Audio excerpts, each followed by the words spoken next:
So I've been using PIR motion sensors in some of my rooms in my smart home to basically trigger the lights when anybody enters those rooms. But there's a point where you reach the limit and you want to be able to do more, and you just can't really do it with the PIR motion sensors. So in this video, I'm going to take a look at a couple of products which are going to help me with that.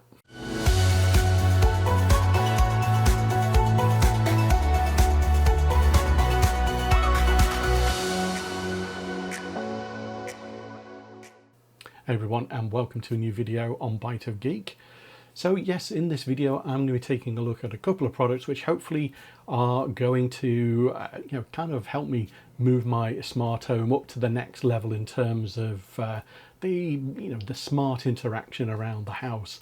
I've been using PIR motion sensors in my automations for a while now, but there's only so much you can do, and in order to get the best possible smart home automations, I'm looking at using presence sensors. Now LinknLink have kindly sent me out a couple of their new presence sensors for me to be able to review on the channel.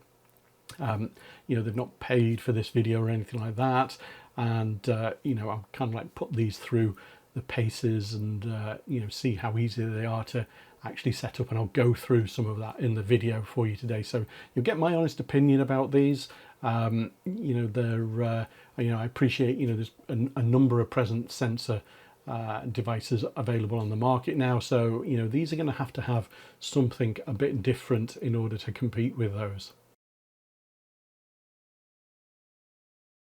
So LinknLink have sent out the eMotion Pro and the eMotion Max. There is a bit of a difference between the two of them. I'll come to that shortly, but basically what's in the box is identical. You open up one, you might as well be opening up both of them, which is not a bad thing from a design perspective, but just makes it a little bit interesting when you're trying to remember where you've got to put a particular type of device. So in the box you just get the sensor itself, you get a USB cable, and you get a plastic mount. I'm not a fan of the mount, I'll say that now. Obviously I think when you look at the literature for these, the pictures are kind of the USB cable plugged in and that hanging down the wall. I wouldn't get that past Mrs. Bite of Geek if I had USB cables dangling down the wall. So I'm going to be using the mounts kind of like in desktop mode, as it were. But I think you might want to look for a different way of mounting these. They do a job, but they're not the best. But the actual sensor itself is very nice. It's kind of like a glossy white front on it. The USB cable plugs in on the underside of the base, and there is like a little notch in the actual motion sensor itself on the back, and the cable just sits neatly in there, so it does sit flush to a wall if you want to mount it on a wall, if that's what you want to do, or on the side of some furniture or something like that. So in terms of specification then, well, if you look in particular at the eMotion Max, it's a 2.4 gigahertz Wi-Fi device, so not a Zigbee one, this one. This is Wi-Fi only, and it is a 60 gigahertz radar on it. So this is the bit that lets it do the really fancy stuff, which we'll come to in a moment. And in terms of kind of like detection distance, we're talking 4 to 5 meters. In terms of range, I found that pretty accurate in my testing as well. Now this particular sensor is able to do presence, zone and location detection, which is just slightly different to the kind of like the cheaper eMotion Pro. So just going over some of the differences in the specification between that and the more expensive Max version. So it is only a 24 gigahertz radar on it, so this one works more in a 2D field of view. So this one is probably better for distance, but you can't do the various zones within kind of like your field of view. So although LinknLink have got something in the software that that kind of like helps with that, so we'll come to that shortly. It's still a 2.4 gigahertz Wi-Fi for the Pro version, and with this one it also has distance detection as well. So as I say, the 2D side of things is different there. Both devices work with Google Home, Amazon Alexa, Home Assistant, HomeKit, Siri shortcuts as well, so you're well covered for that. There is no Matter support at this moment in time. It is on the literature that it says it will be coming soon, so hopefully we'll get that pretty quickly. So setting up these sensors is really straightforward. So you plug in your USB power, and in the LinknLink app you say you want to add in a new sensor, and it just goes through the detection and setup process. Connect it onto your Wi-Fi, and that's about it. It mentions on the setup that it does some kind of like checking in with a cloud service. These are supposed to be local only devices, so that is the only bit that I was able to see where it kind of like talked during the setup. That's just to register them against your account, but because of the nature of the way that these communicate, with things like Home Assistant, it is a device that can run locally. So we'll come to that in a little bit. Now I think for these sensors you're going to use these in different places. So we have kind of like quite a large kitchen diner, and that is perfect for the eMotion Max. It allows you to define the different zones within that area and use one sensor to cover all of that. Whereas our kind of like lounge area, where we have the TV and stuff like that, it's just not big enough to warrant having something like the eMotion Max. So that is perfect for the Pro version, and that's how I've set these up. So as I say, on both of these I'm using the standard kind of like the desktop mode, and you can kind of depending on where you're going to put these, you can kind of make them look that you haven't got wires dangling all over the place, but rather than hanging them down the wall. So I think they work quite well. Where I've got them placed, it really does pick up quite a wide area of the room. Now, once you've got the devices all set up, then it's just a case of going into the LinknLink app. Now, with the Max version of the sensor, you do something slightly different to what you do on the Pro version. So with the Max one, what you get is the ability to effectively draw out your zones on your floor plan. So basically you show up as a little person on its field of view, as it were, and depending upon where you want a zone defined, that's where you color in on that field of view. So I've kind of on our kitchen diner area gone and put in a dining area, so the kind of the dining table that's got a light above that, and then on the kitchen worktops we've got under cabinet lighting there, so I've put in a run of the kitchen worktops, and we've also got a breakfast bar within this area as well, so I'll put a breakfast bar in there. Not that there's anything that I've got to go and automate for the breakfast bar, but I've put that in just to show that you can have all these different zones there.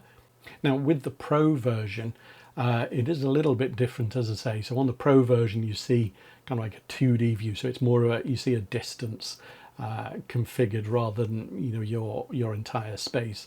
And what you do with that basically is again you see a little person that is showing on what the radar's seeing, and if you want to say, right, okay, when somebody's at this particular distance, then effectively cause it to trigger something within your smart home ecosystem. So with this one, where my sofa is in the lounge, that is about 3 meters from the center itself. It's 2 to 3 meters, so I'm setting that in the app as 2 to 3 meters, and therefore when somebody sits on the sofa, then it can trigger an automation.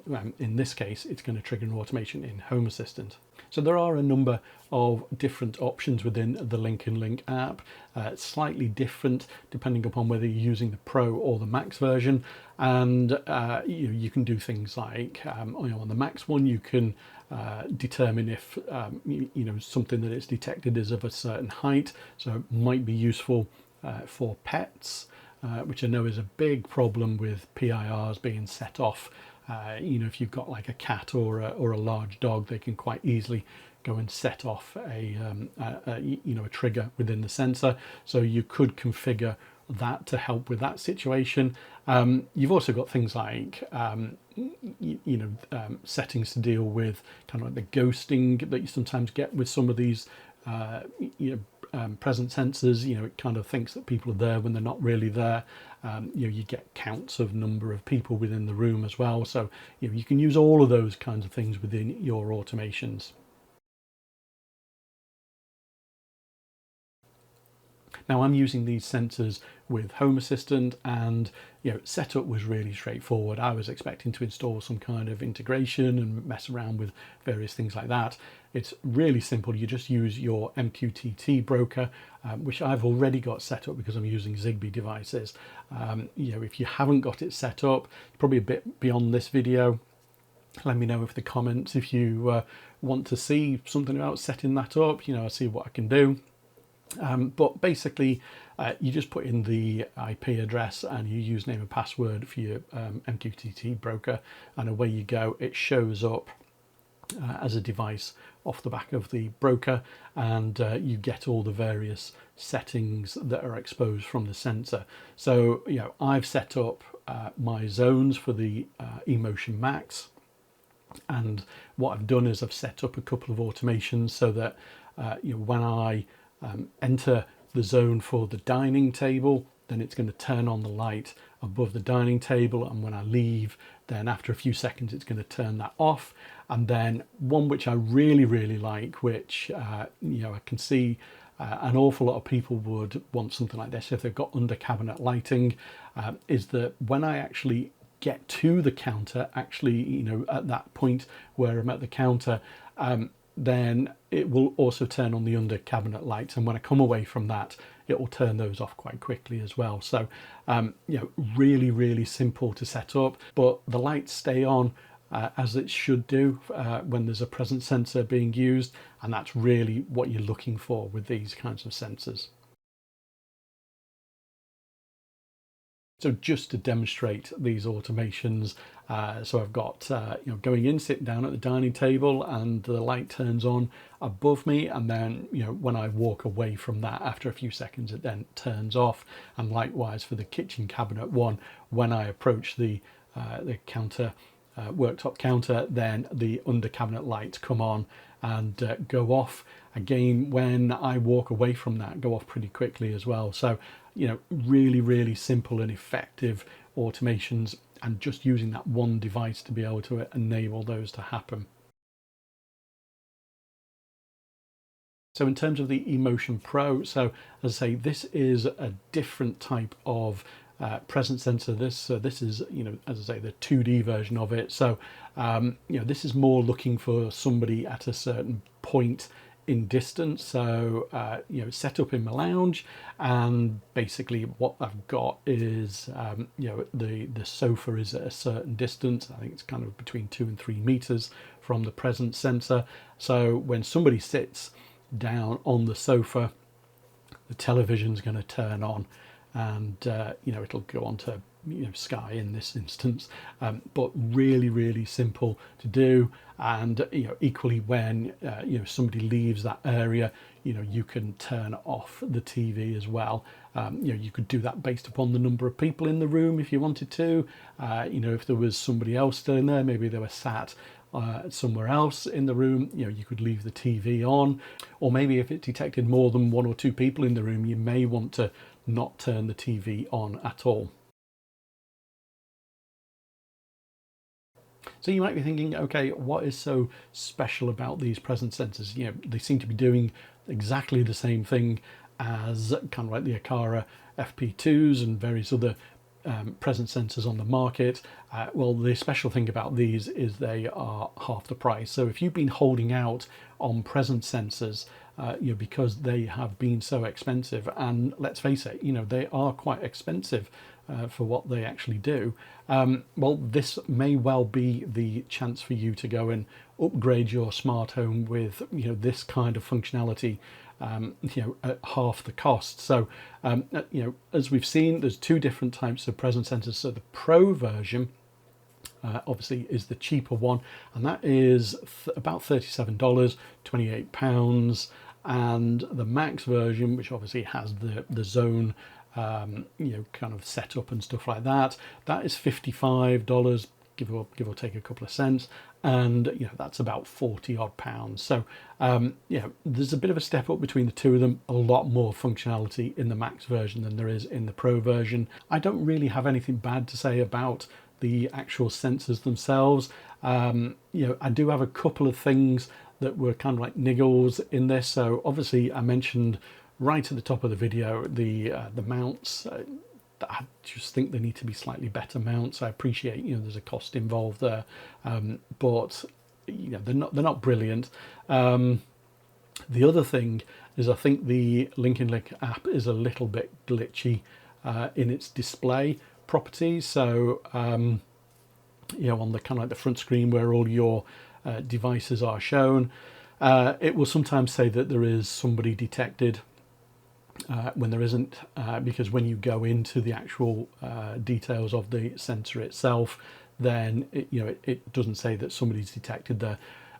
In Home Assistant, it obviously it displays the right information for you as well, so you're not inadvertently getting lights going on when they're not, or anything like that. So I think it's just a display issue in the app, and I've kind of fed that back to LinknLink as well, so hopefully they update that at some point.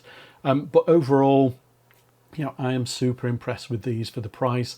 But if you're interested in these, I will drop some links down below in the description where you can pick them up. But I'd really like to know your thoughts on these. Are you tempted to get these given the price point? At the end of the day, they do the same as all the other presence sensors, but you're doing it an awful lot cheaper. Let me know your thoughts down below in the comments.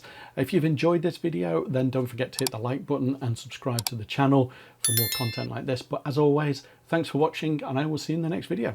Bye for now.